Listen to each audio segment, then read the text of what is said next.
More than once, we get that small tick in our minds, an unwanted thought that shows up out of nowhere, the kind you wouldn't wish on anyone, not even on your worst enemy.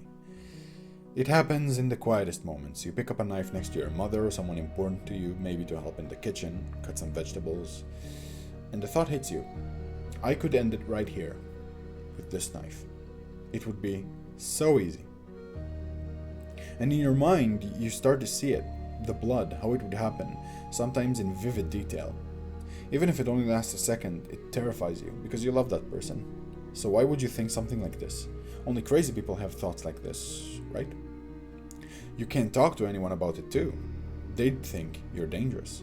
So you bury it, pretend everything's fine and try to force it away.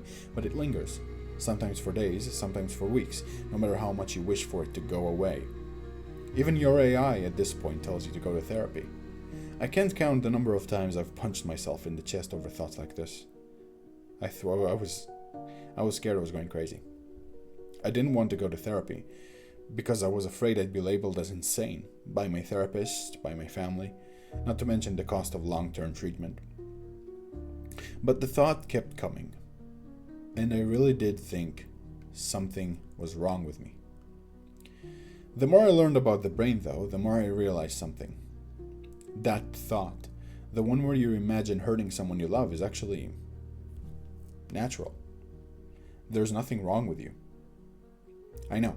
You're sitting here having these horrendous thoughts, and some random person on the internet is telling you you're fine. People, especially stuck-up schmucks who've never struggled like this, love to say things like, your brain is like a radio station. You don't have to listen to every thought like you don't have to listen to every frequency. Just turn down the volume. Switch station. Before casually moving on, leaving you feeling even worse. What does that even mean? What if you can't just turn the volume down? What if the thought feels louder, stronger every time you try? Here's what they're failing to tell you. Turning the volume down doesn't mean you magically stop having the thought. It means that when the thought shows up, you don't try to erase it. You let it come instead, even if it's here to stay. You don't punch something, argue with it, or try to force it away, because when you do that, you're actually giving it attention, feeding it. Not listening means noticing the thought and letting it sit there without actively reacting or fighting it. You say, okay, that thought showed up, I don't agree with it, but I'm not going to fight it. This is what lowering the volume means. Now, you might still say, well, fuck you. Who cares? I just want to make it stop. And the thing is, it might not stop the way you want.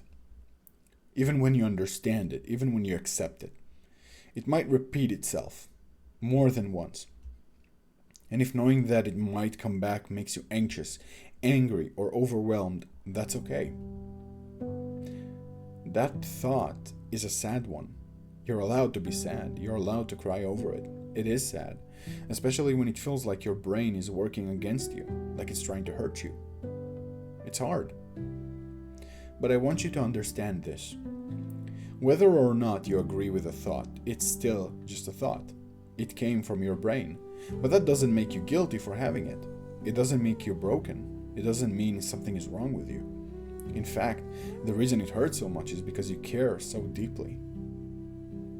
You feel things strongly. But regulating those emotions is hard. And in this world, that sensitivity, empathy is rare and valuable. So why does the thought come back? Because when you react to it, your brain notices. Your subconscious sees it as a weak spot, something unresolved. And in its own weird way, it's trying to help you. It doesn't know how to fix it. It just knows that this is where it hurts you. So it sends the signal again so that you could fix it, not to hurt you, but to say, hey, something's still here, so that you could address it in your own way. That doesn't mean the thought is right. It just means your brain is trying to protect you in the only language it knows. I will end the video with this. You're not a bad person. And whether those thoughts return or not, they don't have any power over you. Because both you and I know that you're not going to do those things. It's just noise. You filter hundreds of thoughts per day. Let this be one of them. Because it really is that, a noise to be filtered. That's it. Thank you for watching, and have a pleasant day.